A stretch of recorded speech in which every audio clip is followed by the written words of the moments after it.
ಪಟ್ ಅಂತ ಮಾಡ್ಬೋದಂತ ಒತ್ತು ಶಾವಿಗೆ ಮತ್ತು ಕಾಯಿ ಹಾಲನ್ನು ಸಿಂಪಲಾಗಿ ಹೇಳ್ತೀನಿ, ನೀವು ಕೂಡ ಮಾಡ್ಕೋಬೋದು. ಫಸ್ಟ್ ನೀರನ್ನು ಬಿಸಿ ಮಾಡೋಕ್ಕೆ ಇಟ್ಟಿದ್ದೀನಿ. ಸ್ವಲ್ಪ ನೀರು ಗುಳ್ಳೆ ಬರ್ತಿದೆ ಅನ್ನುವಾಗ ಸ್ವಲ್ಪ ಅಕ್ಕಿ ಹಿಟ್ಟನ್ನು ಹಾಕಿ ಸ್ವಲ್ಪ ಅದನ್ನು ನಾನು ಮಿಕ್ಸ್ ಮಾಡಿದ್ದೀನಿ ಅಷ್ಟೇ. ಯಾಕಂದರೆ ನಂತರ ಅಕ್ಕಿ ಹಿಟ್ಟು ಹಾಕಿದಾಗ ಗಂಟುಗಳು ಆಗಬಾರ್ದು ಅಂತ. ಇವಾಗ ನೋಡಿ ಕರೆಕ್ಟಾಗಿ ಕುದಿ ಬಂದಿದೆ. ಈಗ ಸ್ವಲ್ಪನೇ ಅಕ್ಕಿ ಹಿಟ್ಟು ಹಾಕ್ತಾ ನಾವು ಮುದ್ದೆ ರೀತಿಯಲ್ಲಿ ರೆಡಿ ಮಾಡ್ಕೋಬೇಕು. ನಾನು ನಿಮಗೆ ಅಳತೆ ಹೇಳ್ತಿಲ್ಲ, ಅಳತೆ ಬೇಕು ಅಂದರೂ ಕಾಮೆಂಟ್ ಮೂಲಕ ನನಗೆ ತಿಳಿಸಿ. ನೋಡಿ ಈ ರೀತಿಯಾಗಿ ಅಕ್ಕಿ ಹಿಟ್ಟನ್ನು ಹಾಕಿದ್ದೀನಿ. ಇನ್ನು ಸ್ವಲ್ಪ ಬೇಕು ಅನ್ನಿಸ್ತು ಮತ್ತು ಸ್ವಲ್ಪ ಅಕ್ಕಿ ಹಿಟ್ಟನ್ನು ಹಾಕಿ ತಿರುಗ್ತಾ ಇದ್ದೀನಿ. ಕರೆಕ್ಟಾಗಿ ಒಂದು ಮುದ್ದೆ ಹದಕ್ಕೆ ಬಂದಮೇಲೆ ಇದನ್ನು ನಾವು ಚೆನ್ನಾಗಿ ತಿರುಗಿಸಾದ್ಮೇಲೆ ತೆಗೆದು ಒಂದು ಅಗಲವಾದ ಪ್ಲೇಟಿಗೆ ಹಾಕ್ಕೊಳ್ತಾ ಇದ್ದೀನಿ. ನೋಡಿ ಈ ರೀತಿಯಾಗಿ ಚೆನ್ನಾಗಿ ಮುದ್ದೆ ಥರ ಆಗಿದೆ. ಈಗ ಗ್ಯಾಸನ್ನು ಆಫ್ ಮಾಡ್ಕೊಂಡಿದ್ದೀನಿ. ನಾನು ಸ್ವಲ್ಪ ಇಲ್ಲಿ ಉಪ್ಪನ್ನು ಹಾಕಿದ್ದೀನಿ. ಫಸ್ಟಿಗೆ ಹಾಕಬೇಕಿತ್ತು, ನೆನಪಿಲ್ಲ ನನಗೆ, ಈಗ ಹಾಕಿದ್ದೀನಿ. ಅಂದರೆ ಏನೇನೋ ಸ್ವೀಟ್ ಮಾಡಿದಾಗ ಅದಕ್ಕೆ ಉಪ್ಪು ಸೇರಿಸಿದ್ರೆ ಅಷ್ಟೇ ಒಂದು ಬ್ಯಾಲೆನ್ಸ್ ಆಗೋದು ಅಂತ ಹೇಳ್ತಾರಲ್ಲ, ಅದರಿಂದ ಸ್ವಲ್ಪ ಉಪ್ಪನ್ನು ಸೇರಿಸಿದ ನಂತರ ಒಂದು ಪ್ಲೇಟಲ್ಲಿ ಸ್ವಲ್ಪನೇ ಎಣ್ಣೆ ಹಾಕಿ ಪ್ಲೇಟಿಗೆ ಸವರ್ಕೊಂಡಿದ್ದೀನಿ. ಈಗ ಮಾಡಿರುವಂತಹ ಅಕ್ಕಿ ಹಿಟ್ಟಿನ ಮುದ್ದೆನ ಇದರಲ್ಲಿ ಹಾಕ್ತಾಯಿದ್ದೀನಿ. ಈಗ ಚೆನ್ನಾಗಿ ಇದನ್ನು ನಾದ್ಕೋಬೇಕು. ಸ್ವಲ್ಪ ಬಿಸಿ ಬಿಸಿ ಇರುವಾಗೆ ನಾದ್ಕೋಬೇಕು. ಕೈಯನ್ನು ಸ್ವಲ್ಪ ತಣ್ಣಗೆ ಮಾಡಿಕೊಂಡು ಅಥವಾ ಕೈಗೆ ನೀವು ಬೇಕಾದರೆ ಸ್ವಲ್ಪ ಎಣ್ಣೆ ಹಚ್ಕೊಂಡು ನಾದ್ಕೋಬೋದು. ನೋಡಿ ಈ ರೀತಿಯಾಗಿ ಕರೆಕ್ಟಾಗಿ ಕೈಯಿಂದ ಚೆನ್ನಾಗಿ ನಾದಬೇಕು. ಏನಾದ್ರು ಗಂಟುಗಳಿದ್ದರೆ ಹೋಗಲಿ. ನಂತರ ಇದರಲ್ಲಿ ನಾನು 3 ಉಂಡೆಗಳನ್ನು ಮಾಡ್ತಾಯಿದ್ದೀನಿ. ನೀವು 3 ಉಂಡೆ ಮಾಡ್ಕೊಂಡ್ರೆ ಸಾಕು, ಮನೆ ಅಂದರೆ ಒಂದು 3-4 ಜನ ಆರಾಮಾಗಿ ತಿನ್ಬೋದು. ನೋಡಿ ಈ ರೀತಿಯಾಗಿ ಉಂಡೆ ಮಾಡ್ಕೊಂಡಿದ್ದೀನಿ. ಸಾಫ್ಟಾಗಿದೆ. ಈಗ ನಾವು ಇದನ್ನು ಸ್ಟೀಮ್ ಮಾಡಬೇಕಾಗುತ್ತೆ, ಅಂದರೆ ಬೇಯಿಸಬೇಕು.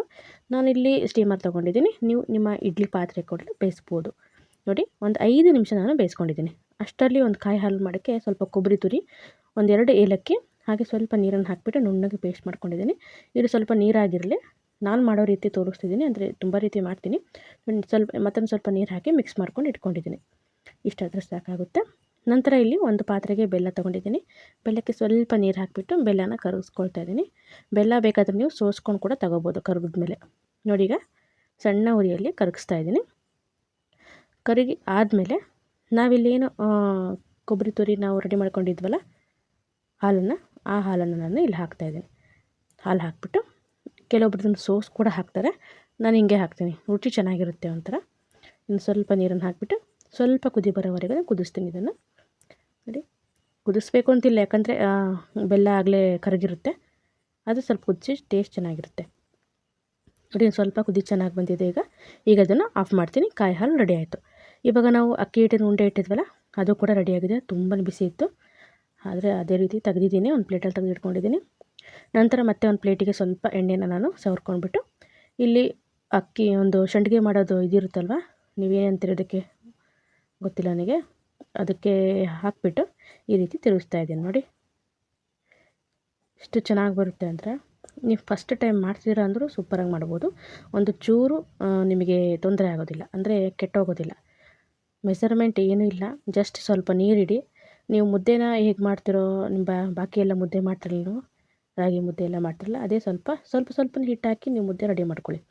ನೋಡಿ ನಂತರ ಸ್ವಲ್ಪ ಇದನ್ನು ಎತ್ತು ಕೂಡ ಪಕ್ಕದಲ್ಲಿ ಇಡ್ಬೋದು. ಕರೆಕ್ಟಾಗಿ ನಾವು ಯಾವ ಥರ ಮಾಡಿರ್ತೀವೋ ಅದೇ ಶೇಪಲ್ಲಿ ಬರುತ್ತೆ. ಇದೇ ರೀತಿ ಮಾಡಿಕೊಂಡು ನೀವು ಶಾವಿಗೆ ಉಪ್ಪಿಟ್ಟು ಕೂಡ ಮಾಡ್ಕೋಬೋದು. ನೋಡಿ ಈ ರೀತಿ ನಾನು ಸಣ್ಣದಾಗಿ ಮಾಡ್ತಿದ್ದೀನಿ, ಅಂದರೆ ಮೀಡಿಯಮಾಗಿ ಮಾಡ್ತಾಯಿದ್ದೀನಿ. ತುಂಬ ಸಿಂಪಲಾಗಿ ಬರುತ್ತೆ, ಮತ್ತು ಏನು ಜಾಸ್ತಿ ಪ್ರೆಷರ್ ಹಾಕಬೇಕು ಅಂತಿಲ್ಲ.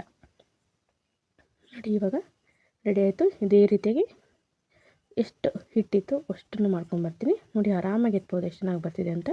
ನೋಡಿ ಇಷ್ಟು ಮಾಡ್ಕೊಂಡಿದ್ದೀನಿ, ಮತ್ತು ಎಷ್ಟು ಸಾಫ್ಟಾಗಿ ಬಂದಿದೆ ನೋಡಿ. ನಂತರ ಒಂದು ದೊಡ್ಡದು ಹಾಕ್ಕೊಂಡಿದ್ದೆ ಒಂದು ಪ್ಲೇಟಲ್ಲಿ ನಾನು. ನೋಡಿ ಆರಾಮಾಗಿ ಎತ್ತು ಕೂಡ ಬೋದು, ಅದನ್ನು ಎಷ್ಟು ಚೆನ್ನಾಗಿ ಬರುತ್ತೆ. ಈ ಕಾಯಿ ಹಾಲನ್ನು ಮೇಲ್ಗಡೆ ಹಿಂಗೆ ಹಾಕ್ಕೊಂಡ್ಬಿಟ್ಟು ತಿಂತಾಯಿದ್ರೆ ನಮಗೆ ಒತ್ತು ಶಾವಿಗೆ ಮತ್ತು ಕಾಯಿ ಹಾಲು ಸೂಪರಾಗಿ ರೆಡಿ ಆಯಿತು. ನೀವು ಕೂಡ ಸಿಂಪಲಾಗಿ ಮಾಡ್ಕೊಳ್ಳಿ. ವಿಡಿಯೋ ನೋಡೋದಕ್ಕೆ ಧನ್ಯವಾದ. Thank you. ಬಾಯ್.